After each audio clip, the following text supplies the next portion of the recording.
الرحمن الرحیم وبہ نستعین وہو خیر ناصر و معین وصلی اللہ علی محمد واہل بیتہ الطاہرین۔ وقت سحر ہے، آخر ماہ مبارک ہے، آخر ماہ مبارک۔ ہائے واہ حسرتا، عظیم فرصت، عظیم وقت، رحمتوں والا مہینہ، ضیافت الہی والا مہینہ گزر گیا۔ معلوم نہیں میرے اعمال کہاں تک پہنچے، میں نے اپنے قلب کی تطہیر کی یا نہیں، لیکن ابتدائی طور پر جو میں نے تربیت پائی ہے اس پورے مہینے میں، اس کو پورے سال باقی رکھنا ہے۔ اس کیفیت کو، اس حالت کو، اس نجوہ کو، ان دعاؤں کو، ان آنسوؤں کو، اس دل کی نرمی کو، عبد بننا ہے نا، عبد یعنی پوری ذات میں بندگی آئے، نہ کسی ایک زمانے میں بندگی دکھائیں، نہ صرف ماہ مبارک میں بندگی دکھائیں۔ آپ ہر حال میں، میں اور آپ ہر حال میں بندے ہیں، تو ضروری نہیں فقط ماہ مبارک میں بندہ رہیں، نہ پورے سال ہر لمحہ اپنے جلوات میں، اپنے خلوات میں اس کے بندے اس کا بندہ بن کر دکھائے۔ بندہ ہیں، طغیانی نہیں ہے، سرکشی نہیں ہے۔ ماہ مبارک ختم ہو گیا ہے، معلوم نہیں خدایا تو راضی ہو پایا یا نہیں۔ ہزاروں گناہ میں زندگی میں کرتا رہا ہوں، ہزاروں سرکشیاں کرتا رہا ہوں، معلوم نہیں۔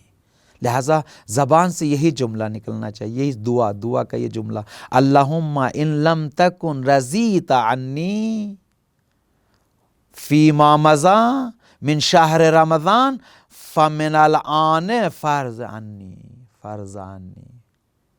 خدایا اگر تو ابھی تک جو ماہ مبارک کا حصہ گزرا ہے، اگر اس میں مجھ سے راضی نہیں ہوا ہے، جو لمحے، جو لحظے باقی بچے ہیں، اس میں مجھ سے راضی ہو جا۔ اللہم ان لم تکن رضیت عنی فیما مضی من شہر رمضان فمن الآن فرض منی۔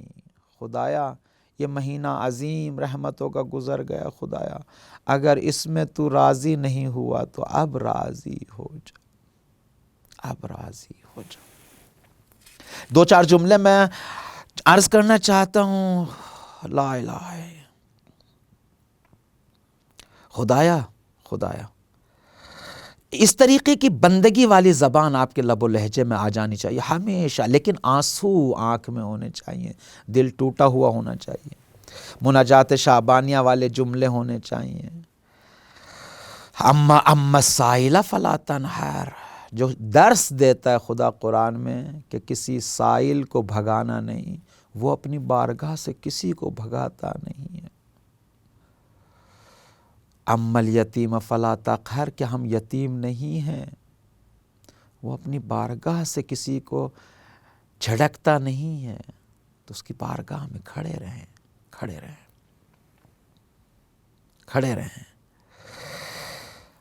یہ دعا، یہ جملے آپ کی زبان سے ہمیشہ نکلنے چاہیے۔ ان اخذتنی بجرمی اخذتک بعفوک، خدایا میں تیرا عبد ہوں، تیری ملکیت ہوں، تیرا اپنا ہوں، تو میرا صاحب ہے۔ اگر تو مجھے میرے جرم پہ پکڑے گا تو میں تیری عفو و بخشش پہ پکڑوں گا، خدایا تیرے علاوہ تو میرا کوئی بھی نہیں ہے۔ ان اخذتنی بذنوبی اخذتک بمغفرتی، خدایا اگر تو میرے گناہوں پہ مجھے پکڑے گا تو میں تجھے تیری مغفرت پہ پکڑوں گا، خدایا۔ یہ لسان بندگی والی لسان ہے، عبد والی لسان ہے، اس کو کبھی بھولیے گا نہیں، کبھی مت بھولیے گا۔ ہر لحظہ جب بھی ہاتھ اٹھے اللہ کی بارگاہ میں، یہ جملے آپ کی زبان پہ ہونا چاہیے۔ عجیب ہے، وہ چاہتا ہے، محبت کرتا ہے آپ سے۔ آپ سوچتے ہیں محبت نہیں کرتا ہے، نہ، وہ بہت محبت کرتا ہے اپنے بندوں سے۔ لذا الہی لو اردت فضیحتی لم تعافنی، خدایا اگر تو میری رسوائی چاہتا، میری فضیحت چاہتا تو مجھے سلامتی نہ دیتا۔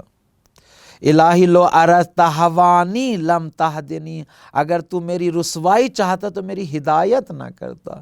اتنی خوبصورت ہدایت خدا تو نے کی ہے، ماہ مبارک میں میرا ہاتھ پکڑا ہے، مجھ کو توفیق دی ہے سحر میں اٹھنے کے لیے، تیری پاکیزہ کتاب کی تلاوت کرنے کے لیے، توبہ و استغفار کرنے کے لیے، شریعت پہ عمل کرنے کے لیے، 2 رکعت نماز پڑھنے کے لیے، روزہ رکھنے کے لیے، جو توفیق دی ہے۔ یہ تعبیریں بہت ضروری ہیں، بہت ضروری ہیں، لہذا آخر ماہ مبارک ہے، اس طریقے کی دعائیں بہت ضروری ہے۔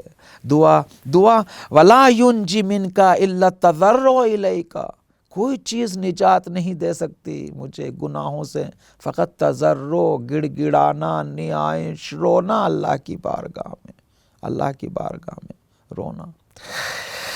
ایک نقطہ میں دعا کے بارے میں عرض کرنا چاہتا ہوں حضرت امیر، پھر میں آتا ہوں 2-3 باتیں آپ کی خدمت میں جلدی عرض کر رہا ہوں، چونکہ اب ماہ مبارک کا آخری دن ہے۔ عبد کو کیا کیا سیکھنا چاہیے، کیسے عبد بندگی کرنی چاہیے، کیسے عبودیت اور کیسے اپنی عاجزیت کا اعلان کرنا چاہیے، اللہ کی بارگاہ میں کیسے مناجات کرنا چاہیے۔ حضرت امیر فرماتے ہیں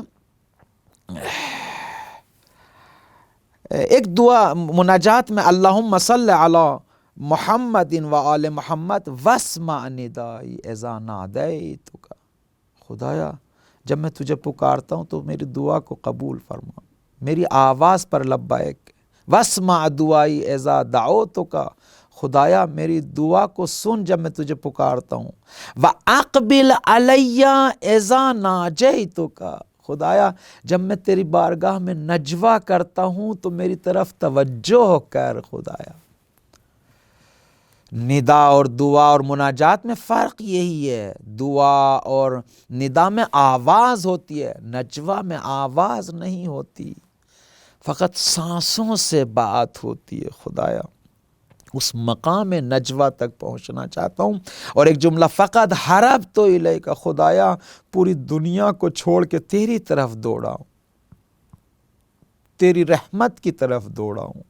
خدایا پورے ماہ مبارک پوری دنیا کی طرف پشت کی ہے، تیری رحمت کی طرف، تیری طرف دوڑا ہوں، ہر چیز کو چھوڑا ہے۔ وَوَقَفْتُ بَيْنَ يَدَيْكَ، خدایا تیرے سامنے کھڑا ہوں، تیرے جلال کے سامنے کھڑا ہوں، تیری عظمت کے سامنے کھڑا ہوں، تیری عظمت کے سامنے کھڑا ہوں، پورے مہینے تیری عظمت کے سامنے کھڑا ہوں۔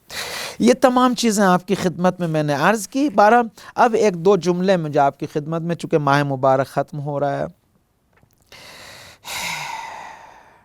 میں نے پہلے بھی عرض کیا، صلہ رحم کو نہ بھولیں، جو تم سے قطع رحم بھی کرتے ہیں، عزیز ہو، رشتہ دار ہوں، دوست ہوں، احباب ہوں، مومن ہوں، اس سے ہمیشہ رابطہ رکھیں۔ لیکن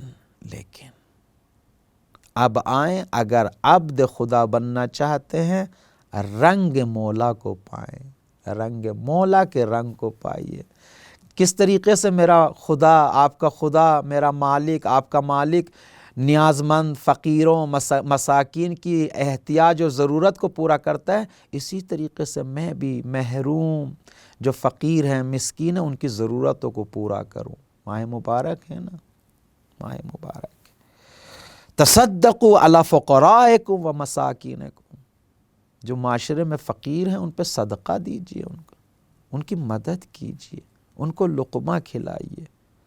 عید کا دن ہے، ابھی سے فطرہ نکالیے، فطرے کے علاوہ اور بھی مدد کیجئے، بیماری میں مبتلا ہیں، پریشان حال ہیں، پریشان۔ امام صادق علیہ السلام فرماتے ہیں کہ ماہ مبارک میں اگر کوئی انسان صدقہ دیتا ہے تو 70 طریقے کی بلا اور مصیبت اس سے ٹلتی ہے ماہ مبارک میں۔ امام رضا علیہ السلام فرماتے ہیں کہ اگر کوئی انسان افطار کے وقت ایک فقیر کے یہاں 1 روٹی بھیجتا ہے، 1 روٹی، خداوند متعال اس کے گناہوں کو معاف کر دیتا ہے۔ ایک جملہ اور میں خوبصورت آپ کی خدمت میں پیش کرنا چاہتا ہوں جو اہل بیت اطہار علیہ السلام سے ملا، بہت ہی خوبصورت ہے۔ ابھی تک آپ حضرات نے کیا سنا ہے؟ ابھی تک یہ سنا ہے کہ ماہ مبارک قرآن کی بہار ہے، روایات میں آیا ہے قرآن کی بہار ہے ماہ مبارک، ایک دعاؤں اور توبہ اور استغفار کی بہار ہے، یہ بھی روایات میں آیا ہے۔ اور تیسری چیز جو آئی ہے روایات میں وہ یہ آئی ہے کہ ماہ مبارک فقیروں اور مسکینوں اور محتاج اور وہ لوگ کے جو احتیاج رکھتے ہیں ان کی بہار ہے، ان کی بہار ہے۔ عزیزو، جس طریقے سے ہم قرآن کے بہار ہونے میں کتنے شریک ہو سکتے ہیں، کتنے شریک ہوئے ہیں، فقیروں کی بہار میں کتنے شریک ہوئے ہیں، کتنی مدد کی ہے، کتنی نصرت کی ہے، کتنوں کو کھانا کھلایا، کتنوں کو لباس پہنایا، کتنوں کا گھر بنوایا ہے، کتنوں کی بیماری میں علاج کرایا ہے، کتنوں کی مصیبت میں کام آئے ہیں۔ عزیزو، ماہ مبارک روایات میں آیا ہے، ماہ مبارک فقیر، محتاج، مسکینوں کی بہار ہے۔ اللہ کے مقرب بندے، اللہ کے چاہنے والے بندے کتنا نوازتے ہیں فقیروں کو، محروموں کو کتنا نوازتے ہیں۔ اور آخر میں وہ فطرے والا مسئلہ ہے، ابھی سے آگے بڑھیے، ابھی سے صدقے کو نکالیے، فطرے کو نکالیے، ابھی سے نیاز مندوں تک پہنچائیے تاکہ ان کی بھی عید ہو۔ ماہ مبارک، فلسفہ روزے کو آپ پڑھیے، فقیر اور غنی کی مساوات کا مہینہ ہے، وہ بھی بھوکا یہ بھی بھوکا، وہ بھی پیاسا یہ بھی پیاسا۔ تو اگر عید بھی آئے تو ہمارے دسترخوان اتنے رنگیلے نہ ہو جائیں کہ یتیم، بیوہ، مسکین کے دسترخوان خالی رہیں۔ عزیزو، ہمارے تنوں پہ لباس اتنے رنگ برنگی نہ ہو جائیں کہ فقیروں کے تن لباس سے خالی رہیں۔ عزیزو، خبردار، اہل بیت اطہار علیہ الصلوۃ والسلام کی تعلیمات، قرآن کی تعلیمات، عبد کی ذمہ داری یہ ہے کہ میرے دسترخوان اتنے رنگیلے نہ ہو جائیں کہ فقیر کے دسترخوان خالی رہیں، لباس کے اعتبار سے، احتیاج و ضرورت کے اعتبار سے۔ بہرحال آخر میں یہی اپنے لیے اور آپ کے لیے یہی عرض کروں گا، جو چیزیں ہم نے ماہ مبارک میں انجام دی ہیں، پائی ہیں، توفیقات خاصے خداوند متعال کے ذریعے، اہل بیت اطہار علیہ الصلوۃ والسلام کے ذریعے، اس کو پورے سال اس کیفیت کو باقی رکھیں، اس کو اسی طریقے سے ادامہ دیں۔ ایک مطلب، دوسرا مطلب یہ ہے اپنے پاکیزہ دل سے جو رابطہ امام زمانہ عجل اللہ تعالیٰ فرجہ الشریف سے برقرار کیا، اس رابطے کو مستحکم تر، قوی تر کرنے کی کوشش کریں۔ امام زمانہ کی سلامتی کے لیے دعا کریں، زمینہ سازی کریں ظہور امام زمانہ عجل اللہ تعالیٰ فرجہ الشریف۔ امام زمانہ کے لیے دوست اور احباب اکٹھے کریں، اپنی سیرت کے ذریعے سے، اپنے عمل کے ذریعے سے امام کے ساتھی تلاش کریں، ان کی نصرت کریں، ان کو اکٹھا کریں، ان کو سکھائیں، ان کی تربیت کریں، ان کو تعلیم دیں۔ ائمہ کو انصار کی ضرورت ہے، امام زمانہ کو دوستوں کی ضرورت ہے۔ اگر آئیں گے جہانی حکومت برپا کریں گے، پوری دنیا کو عدل سے بھریں گے، انصاف سے بھریں گے، ساتھیوں کی ضرورت ہے۔ عزیزو، آئیے ہم اس پاکیزہ حکومت کے لیے کچھ تو کریں، 2 قدم آگے بڑھیں، خدمت کریں، امام کی سلامتی کے لیے دعا کریں اور اپنے رابطے کو مستحکم کریں۔ انشاءاللہ خداوند متعال آپ کی عبادتوں کو قبول فرمائے، مزید توفیق عطا فرمائے اور ہمیشہ توفیق دے خداوند متعال کے تمام دنیا میں رہتے ہو تمام گناہوں سے دور رہیں، ظالم کے سامنے کھڑے رہیں، مظلوم کا ساتھ دیں اور امام زمانہ سے رابطے کو برقرار رکھیں۔ والسلام علیکم ورحمۃ اللہ وبرکاتہ۔